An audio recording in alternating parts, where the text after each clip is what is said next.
Hi 3 dot ப்ளவுஸில் ஒரு cup attach பண்ண போகிறேன். சேம் மெத்தட் தான் நீங்கள் பிரின்சஸ் கட் பண்ணாலும் ஓகேவா. இப்போது நெக் எனக்கு ஃபினிஷ் ஆகி வேணுன்றனால ஃபஸ்ட் நல்ல பக்கத்துக்கு மேலே லைனிங் கிளாத்தை வச்சு நெக்கை தைச்சி உள்பக்கமாக திருப்பிட்டு நம்ம ஒரு அமுக்கு தையல் கொடுத்து உள்ளே திருப்பி விடுவோம்ல, அதே மெத்தட் பண்ணுறேன்.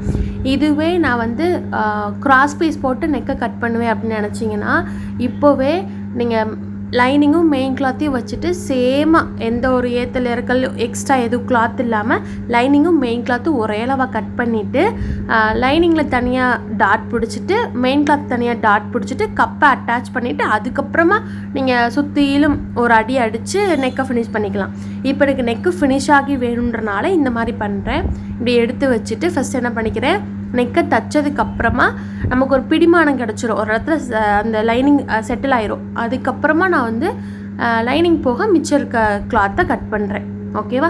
நீங்கள் நெக்கை ஃபினிஷ் பண்ண வேண்டான்னா இதே மாதிரி வச்சு கட் பண்ணி எடுத்துக்கோங்க. எடுத்துட்டு டாட்டை ரெண்டையும் ஒன்றா வச்சுட்டு ரெண்டையும் நகட்டாமல் ஒரு பின் கூட பண்ணிவிட்டு ரெண்டுக்கும் டாட் ஒரே அளவாக நோட் பண்ண போகிறீங்க.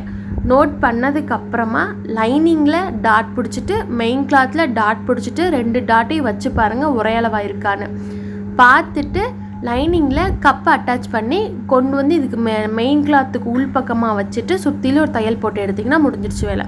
இப்போ நான் இங்கே என்ன பண்ணுறேன், நெக்கை முடிச்சுட்டு இப்போது டாட் எங்கனோக்குள்ளே வேணுன்றதெல்லாம் நான் அப்படியே லைனிங்கும் மெயின் கிளாத்தும் அந்த கட் கொடுத்துக்கிட்டேன், அப்போ ஈஸியாக இருக்குமா அதனால். அப்புறம் டாட்டோட நீளத்தை நோட் பண்ணிவிட்டு உள்பக்கம் பாருங்களேன், லைனிங்லேயும் அந்த மார்க் விழுகும் மெயின் கிளாத்லேயும் மார்க் விழுகும். அந்த மாதிரி இப்போ நான் மார்க் பண்ணிக்கிறேன். ஓகேவா. 2 பக்கமும் எனக்கு 3 இன்ச்சு தான் இருந்துச்சு. நான் அப்படியே ஏன்னா நான் ஏற்கனவே ஒரு சைடு நான் முடிச்சுட்டேன், அந்த சைடில் எத்தனை இன்ச்சு பிடிச்சிருக்கேன்றதை பார்த்து நான் அப்படியே பிடிக்கிறேன். ஓகேவா. இப்போ நான் 2ஆக மடிச்சுட்டு லைனிங்கில் தனியாக டாட் பிடிக்கணும், மெயின் கிளாத்தில் தனியாக டாட் பிடிக்கணும். ஃபஸ்ட்டு ஒவ்வொரு தையல் கூட போட்டுக்கோங்க நீங்கள். ஓகேவா. போட்டுட்டு லைனிங்கும் மெயின் கிளாத்தும் ஒரே அளவாக டாட் பிடிச்சிருக்குமான்னு பார்த்துட்டு 2ஆவது தையல் கொடுங்க. ஃபஸ்ட்டு சென்டர் டாட்டு, அடுத்து கொக்கி பக்கம் இருக்க டாட்டு ரெண்டையுமே நான் பிடிச்சிக்கிறேன். நான் தைக்கும் போது 2 தையல் கொடுத்துட்றேன். அடுத்து இந்த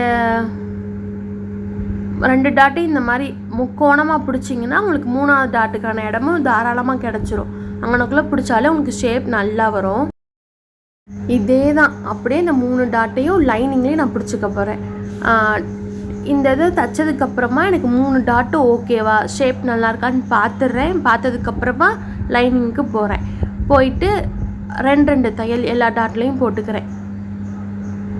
அப்போ லைனிங்லேயும் மெயின் கிளாத் தனித்தனியாக நம்ம டாட் பண்ணும்போது டாட் எல்லாமே உள்பக்கம் போகணும், லைனிங்கில் வெளிப்பக்கம் தர்ற மாதிரி மட்டும் போட்டுறாதீங்க. ஒரு டாட் பண்ணிவிட்டு எடுத்து பாருங்கள் அந்த டாட்டெல்லாம் உள்பக்கமாக போயிடுச்சா, வெளியில் எதுவும் பிசு தெரியலையான்னு. அதுக்கப்புறமா நம்மளோட கப் எடுக்கிறேன். கப் எடுத்துகிட்டு இந்த மாதிரி 2ஆக மடிச்சுட்டு சென்டர் நோட் பண்ணிக்கிறேன். உங்களோட மார்பு சுற்றளவு 32னா அதுக்கு அடுத்த சைஸ் 34 கப் சைஸை நீங்கள் யூஸ் பண்ணணும். அவ்வளோதான். அவங்க கொடுத்துருக்கும் போதே அந்த எப்படி வளைச்சி கொடுத்துருக்காங்களோ அது அப்படியே இருக்க மாதிரி பார்த்துக்கோங்க. நீங்கள் உல்ட்டா பண்ணிங்கன்னா அந்த துணி மாறும். ஓகேவா. அதை பார்த்துக்கோங்க. பார்த்துட்டு லைனிங்க்கும் மெயின் கிளாத்துக்கும் நடுவில் வச்சுட்டு லைனிங்கில் கரெக்டாக சென்டர் போய் நம்ம டாட்ஸ் பெரிய டாட் இருக்குல்ல அந்த டாட் முடிகிற இடத்துல இருக்க மாதிரி வச்சுட்டு நீங்கள் ஒரு தையல் மட்டும் போட்டுக்க போகிறீங்க. அதுக்கப்புறம் இந்த கப்பு இருக்குல்ல கீழே நம்ம 1/2 இன்ச்சு பெல்ட் தைக்கணும், அதனால் கீழே 1/2 இன்ச்சு 3/4 இன்ச்சு ஒரு கேப் விட்டுட்டு அதுக்கு மேலே கப்பு இருக்க மாதிரி பார்த்துக்கோங்க. தைச்சிட்டு 2 பக்கமும் துணியை எடுத்துட்டோம்னா கப்பு உள் பக்கமாக போயிடும். இவ்வளோ தான். எனக்கு ஷேப் ஓகேவா, எங்கேயும் லூஸாக இருக்கான்னு பார்த்துக்கோங்க. அது மாதிரி உள் பக்கமாக திருப்பி இப்படி கப்பை இப்படி எடுத்து விட்டுட்டும் பார்க்கணும். இந்த இடத்துல லூஸாக எந்த கிளாத் இருக்கக்கூடாது. அப்போ தான் நம்ம தைச்சிருக்கிறது கரெக்டுன்னு அர்த்தம். நம்ம கப் தைக்கும் போது ஒரு மாதிரி லூஸாக வரும், அப்படி வராமல் மட்டும் பார்த்துக்கோங்க. டாட்டும் அப்போ தான் அந்த கப்புக்கு ஏற்றாப்புல நம்ம பிடிச்சிருக்கோம் அப்படி தெரியும். ஓகேவா. இப்போது நம்ம ஃபஸ்ட்டு ஒன்று பண்ணோம்ல, லைனிங்கும் மெயின் கிளாத்தும் ஒரே அளவாக வச்சுட்டு கட் பண்ணோம்ல.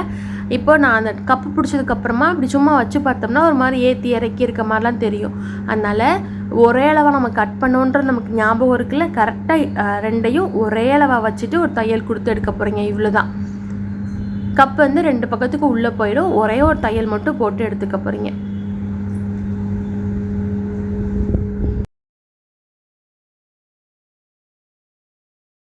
அவ்வளோதான். இதுக்கு எப்பயும் போல கீழே பெல்ட்டு ஜாயின் பண்ணி நீங்கள் மற்ற வேலையை பார்க்கலாம். வேறு எதுவும் டவுட் இருக்குது அப்படின்னா கமெண்ட் பண்ணுங்கள், நான் கிளியர் பண்ணேன். தேங்க்யூ.